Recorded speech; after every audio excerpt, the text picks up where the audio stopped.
echas tanto de menos. Todos los días estás pensando, recordando. Todos los días le estás visualizando.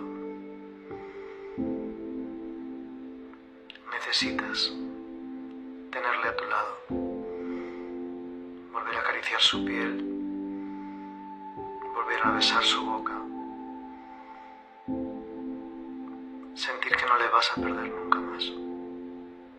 Ahora es cuando te das cuenta de todo aquello que tenías y de lo que has perdido.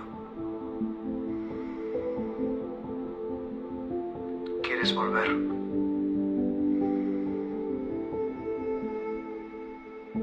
Mírame a los ojos.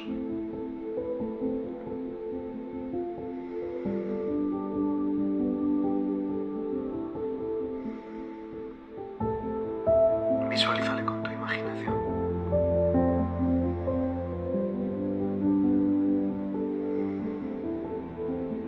Visualiza un momento en el que hayáis estado juntos, donde tú eras feliz.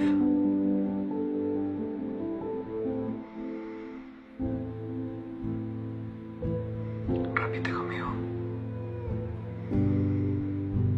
Paz y amor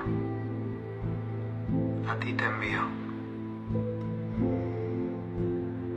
No más tiempo enfadados debemos estar. En paz debemos de vivir eternamente. Y como así lo deseo, se cumplirá. Ahora visualiza que esa persona te llama, que te dice que quiere volver a estar contigo, que te echa de menos.